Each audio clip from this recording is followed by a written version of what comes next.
What if Darion Mograine never fell into Undeath? Father, Darion, my son, at last. I am able to lay my eyes upon you again.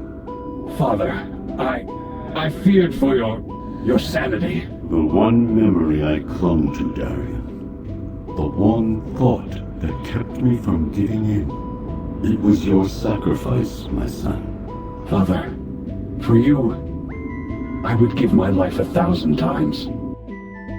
What would happen if the second son to the Ashbringer never lost his life? What if he survived the battle at Light's Hope Chapel? And what now? Having first met the man who would become the Ashbringer upon the very moment of his birth, so too was such a birth traumatizing for the very father figure that witnessed it, a birth that took the same life of his wife, Elena Mograine. More than that, Darion himself was stillborn, believed dead the same instant that he was first brought into life, and only after the timely intervention from his father, Alexandros Mograine, would his life be spared. Skipping past all of this, the much more prevalent question remains, what if Darion Mograine never fell from grace? Upon a wider look at such a statement, one may often compare such a question to his older brother. But I must briefly note that if Renault Mograine never fell to corruption, the world of Azeroth would be completely different. Because if Renault never falls, that means his father, Alexandros Mograine, would never be betrayed in front of Stratholme. The source of Renault's fall was completely different from Darion's, who willingly sacrificed himself and his soul just for a random chance to save his father's trapped spirit, while Renault was turned and twisted merely through the words of a dreadlord in disguise.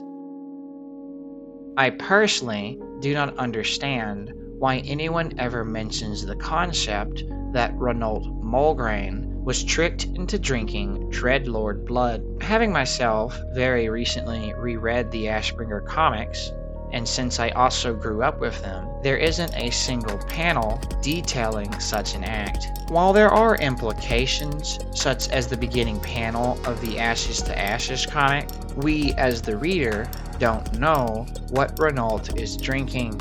Only if we jump back to the previous comic, Death is Contagious, do we get more answers. I will not go over every implication about Renault himself, but I want to dismiss the notion that Darion and Renault would bring the same outcome, because in the words of the Ashbringer himself, Darion possessed the same quiet strength that his mother did. With Renault essentially a split copy of his father, Darion was the mirror image of the lost parent that neither of them ever knew. And beyond that, he would only really grow into his own person after the death of his father, constantly comparing himself to this father and the actions that he struggled to live up to. Such self-doubt was the most defining part of Darion's character, a boy pretending to be a knight, bereft of the power long lost before him. This brings us to our first major change in the timeline. This specific panel in the Ashbringer #4 comic, Dust to Dust, and the visions from the light itself that permeate and poisoned Darion's sleeping mind. Now, of course, the idea that this conversation is a vision from the light is solely my own personal belief and opinion, with Darion convinced it was nothing more than a dream. Most wouldn't argue with his declaration. Most, but not all, as I would, because it is my opinion that the same gift of the light that bestowed this vision is the same one that saved him. Not in the sense that he was saved from the very recent onslaught from his brother, but many years prior. It is my opinion that Darion Mograine's resuscitation amongst the stream by Brill during his birth was an act from the light, not just to save him, but ordain him, as his mother, Darion Mograine, sacrificed her life in a prayer to sustain him. That is why Darion was so timid, so meek, and so trepidatious towards the daunting task led about and in front of him, not in the sense of his personality, but in regard to his connection with the light. He never considered himself to be a vessel of the light. He never knew his mother gave her own life to save him. He never noticed the holy veil constantly guiding him. And while he did consider himself a paladin, going so far as to verbally convince Darion Mograine to finally leave his exile in the Plaguelands, he again never thought of himself as a hero, only his father and those around him. I would be a bad host if I failed to explain that the very notion of Alexandros still surviving in the first place before Darion's expedition to Naxxramas was, by itself, another vision, not from the light upon Darion, but a vision from the light bestowed upon the first disciple of his own race, Zabra Hex. The implications about Zabra could, by themselves, be their own separate video, with the suggestion that he was the first troll touched by the light. Sadly, he is only really relevant to this one singular comic series, since World of Warcraft Legion is not a valid part of the original timeline. However, it's not the simple fact that he was touched, but the stated fact from Alexandros Mograine himself that Zabra was blessed, saved from certain death by Darion's father, while the fabled legend still carried his sacred blade. This blessing would transfer itself anywhere from 2 weeks to 2 years later, when news of his father's death would first reach Darion, leaving the very room that such a statement was uttered in before anyone abound even took notice. Darion's next act would go on to simplify the brilliant level of writing that infested each and every single one of these 4 comics. What I mean is, at this moment, after losing his father, Darion would run away to the only place that any normal person would return to. He returned home. Once a lively and central place town amongst the kingdom of Lordaeron, yet now a ruin of death and decay.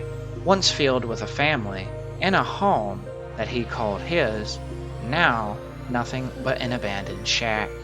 Since this return predates Renault's return and his own burning of their childhood home, as well as his act of defiling their mother's dead grave, the implication is that Darion would have bore witness to his entire early life intact, but now empty, just like Lordaeron. This rant allows me to finally address the context around Zabra Hex and his, if true, fated confrontation with Darion among the empty streets of Brill. While one could say, much like Darion does, that he only returned here to be alone, the light would be the first to argue, and Zabra would be the oracle of this argument, responding in a way that, in my opinion, is a direct answer from the light itself. When Darion had appeared to have lost all resolve, when Darion was surrounded by death, and when Darion was fully without his father, proclaiming aloud for all to hear that he had always dedicated himself to the light because he believed in its greater purpose, he refused now to see any sense in his own survival if the light had so easily abandoned his father now. Only then and there would Zabra Hex make his own presence known to this wondering heir of Alexandros, instilling in him that which he believed to be fact. The fact that Zabra and Alexandros were connected by the light, a bond through their spirits, going on to explain that his very arrival at Brill in the first place was yet another act by the light. His connection is left up to interpretation, never reappearing again in the original timeline and conveniently disappearing right as Darion refines his purpose. Whether that's symbolism or not, I will never be able to say. While my own headcanon is the assumption that Zabra Hex is, essentially, the Loa of Light, a spirit in troll form that, of course, is never fully explained or even implied. With much of Warcraft's original storylines lost forever, one of the few plot points not lost isn't Zabra's warning, but Darion's struggle, not just against his father's legacy, but his mother's strength, the latter of which he failed to even recognize, while the former he found himself too humble to acknowledge. This humility would lead us to our next change, the fabled and fated confrontation, forever immortalized and known as the First Battle of Light's Hope Chapel, the defining moment not just for the remnants of Lordaeron, but the Argent Dawn and the church they called their capital. In the original timeline, after returning from his successful expedition, nearly turned fatal from the Dread City itself, Naxxramas, Darion would arrive at the Argent Church amidst the beginnings of preparation and prayer. Prayer not just for him, but every man, orc, dwarf, and elf around.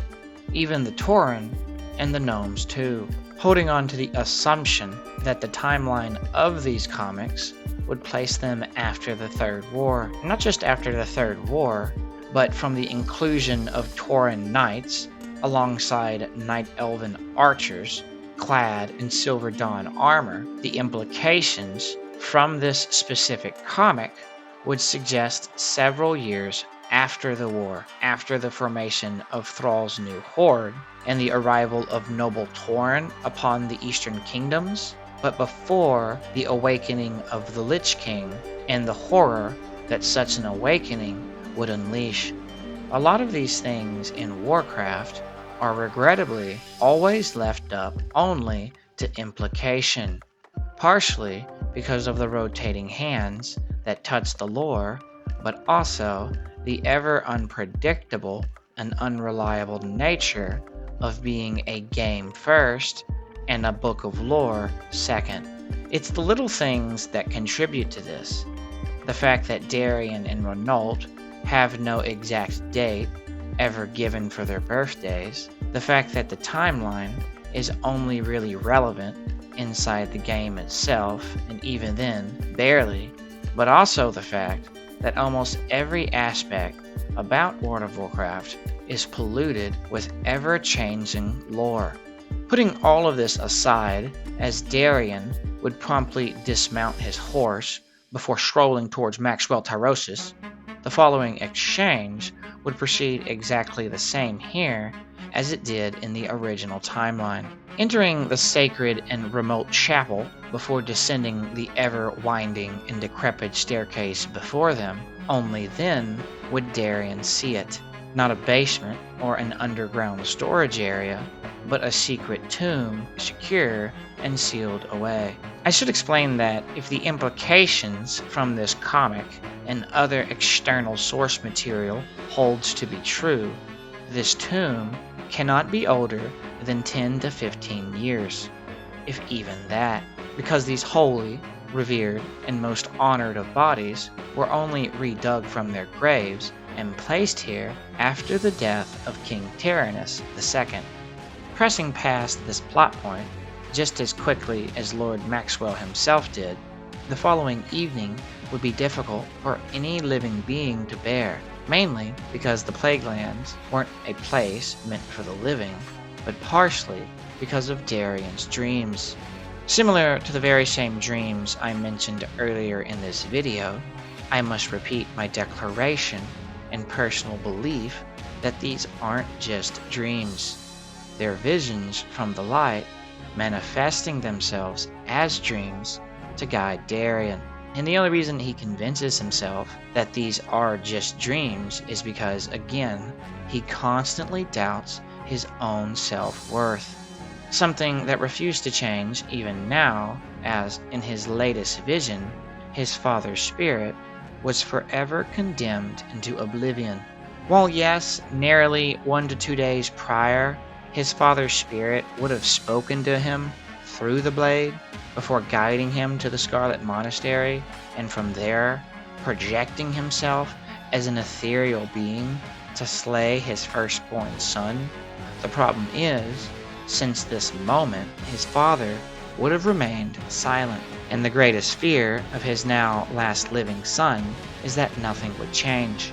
The dreaded concept that Alexandros wouldn't just be dead, but his very essence would never know the concept of peace.